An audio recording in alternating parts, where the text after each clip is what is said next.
So we're going to learn now Komarna on Parshas Vayera. Um, the Komarna deals with a very interesting question about the Akeidah. It's very, very interesting. The Akeidah. Hashem tells Avram, don't do anything to the young man, right? Don't raise your hand against him, and don't do anything to him. So the Medrash already and the Zohar, I believe, as well, point out that Avram Avinu was like, "What do you mean? Don't do anything? Can I at least, nick him? Like maybe I did something wrong." The Kotzker makes a beautiful point. He says, "Why right away afterwards?" It says in the parsha, "Oh, there's another right." Starts to give us all these births. This one was born. That one. Who cares? Who cares? Why are you giving me this? The Akeidah. What a high point. The Akeidah. And then let's go. Genealogy, ho-hum. Like, what's going on? What's going on? Right? This one, that one, the other one, and another one. What is going on? Right? No, of course. Yeah. But again, why is that now important? By the way, when was Sarah born? Not in the pasuk. Why not? No, Rivka suddenly. Oh, Rivka's born. Oh, not Kesher. We don't know when anyone else is born. Why would you know when she's born? So the Kotzker is something very fascinating. He said, "Listen, we need to know when she's born because Avram was like, oh, he's already older, right? He's 37. I didn't get him a shidduch. That's why I didn't have a chus to do the mitzvah like Hashem wanted. So right away he got a nevuah. No. The shidduch is just born. You couldn't have given. You couldn't have. The shidduch was. It wasn't Roy. The kids said, no, he doesn't. Now it's about time getting along to the time. Whatever exactly it was. The shidduch wasn't yet the time that you could have married him off and you could have had kids. No, you could not have. You're wrong. And Avram knew, no, you didn't mess up here.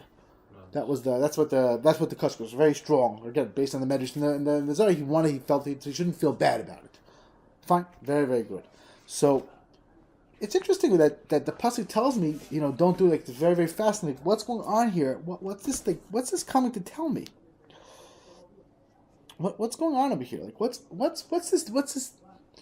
It's hard for us even to have conceptualized somebody who's getting a commandment from Hashem to do such an incredible act of self-sacrifice, and Hashem says, "No, actually, don't kill him." And he's like, "Oh no, come on, can I do anything?" Like, you can't imagine someone like that. It's very hard for us to really conceptualize someone who really feels that. Avram is Isha Chesed. Here he is. He's so the Altiv Kelm brings the Maram Mintz in Drushes, says something also similar to the Komarna, although Komarna goes on in his own way as well, which is that he says, it's interesting, how did Avram know this statement, right? Don't raise your hand to the young man, don't do anything to him. How did Avram know that? How did he get this? How did he hear this? How did he know this? Sounds like an aspect of prophecy, right? Nevuah. He didn't know it. He had a prophetic experience where he, the angel told you he's getting prophecy here, right? What state of mind and being do you have to be in order to get prophecy? In a joyous state of mind. Joy. The Shekhinah only rests on joy. The Nevi'im, when we found the Nevi'im, it says in the verse, they went to the Nagin, they went to music to get that joyous state of mind. So Maram Mintz is like, okay, he got a Nevuah. Getting prophecy, it means he was completely, totally with Hashem. Joyous doing this big mitzvah. Incredible thing. It's incredible. This the Komarna brings the Maram Mintz. I think that's Komarna brings. I'll have to come and bring in a minute. Komarna brings the Maram Mintz. It's an incredible thing. How much joy he had. How incredible it was. How did a person have so much joy trying to do the Ratzon Hashem? And he doesn't understand. And Rav Nassan says, Avram Avinu saw the place from afar. He saw the place from a distance. He sees Yitzchak descendants in the Beis Hamikdash doing what they're supposed to do, bringing the Shekhinah in the world. He's like, how can this be? He's about to die. He doesn't know. And Rav Nassan says, that's Parnasa. You have to know all the things you need, and it's so hard. You have to wait and hold on. See it from afar. You don't understand how it could possibly happen, but it'll happen. Don't worry. Just be strong, be chazak. Hashem will take care of it. That's what Nassan explains there. But it's an amazing thing. Even the Satan told him, Hashem doesn't really want him. Forget it. You should know. It's just he just wants you to bring him as an old lady. Doesn't want to do it. He's not going to take you.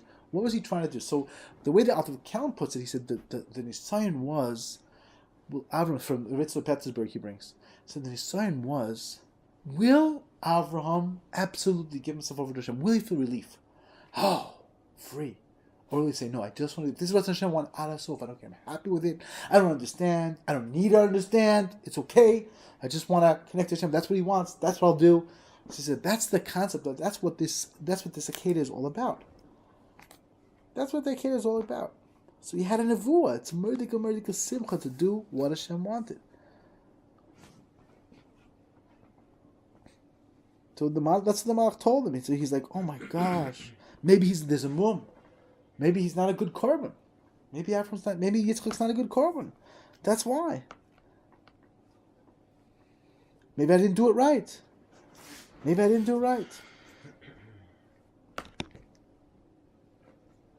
So he davened. He prayed. He asked Hashem. He said, please, when he sacrificed the ram instead, he said, please take this instead of Yitzchak. It should be like really heartfelt prayer that I would do it. I'm willing. And that's why the Alter Count points out, it's a similar thing. He says, the Alter Count says, that's why the ram was caught in the brambles.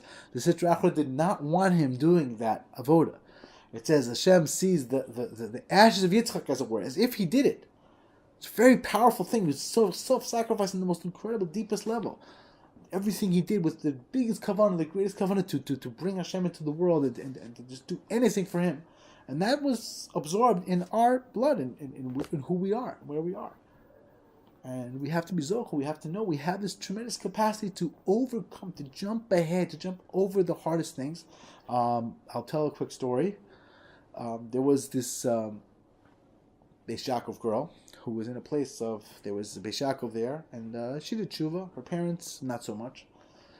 They want to keep Shabbat, so she goes home and she says, no, I'm really enjoying the school, and I really want to keep Shabbat. And her parents are like, what, are you crazy? Like, they completely, totally, at a certain point she realized that if she's going to keep talking, I don't know what's going to happen. They'll throw her out of the house, they'll get her a psychiatrist, something's going to happen. Their parents are not willing to let her officially keep Shabbos, even herself.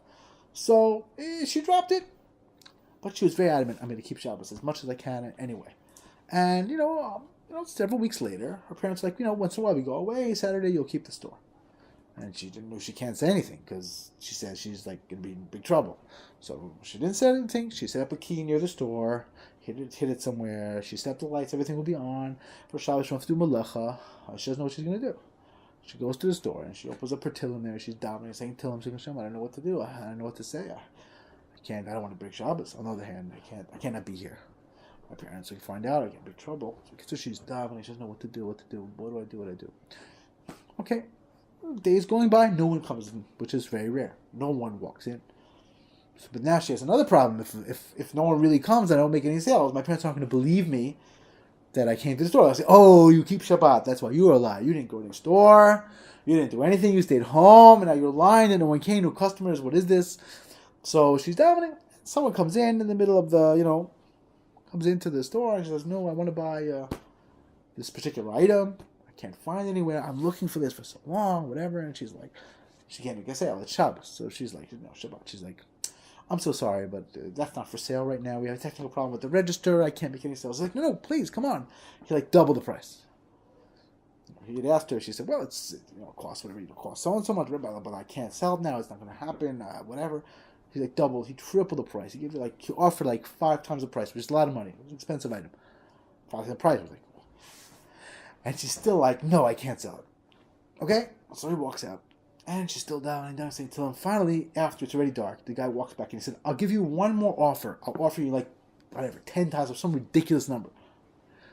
She said, I'll sell it to you for the original price. But I said originally, because, I wasn't giving you a sale, not because there was actually a technical problem. The technical problem was I keep Shabbat and now the Shabbos is over. And, it's after Shabbat. I can sell you the thing. He's like, no, I don't care about money. I have a lot of money, so I'm gonna just put the money down. So just took the thing. She's like, are you sure it's a lot of money? He's like, yeah, I really don't care. It doesn't mean anything to me. And he walked out. So she's like, wow, she made 2 or 3 times what her parents usually made in a day from that one sale after Shabbos. So her parents came home. She told them, this is what happened. And this is Mom, and they were so amazed that they also started keeping Shabbos. Wow. So that's this idea of transcending the seichel, overcoming, like really willing to do anything, doing your best. You do your best, and Hashem takes care of everything else.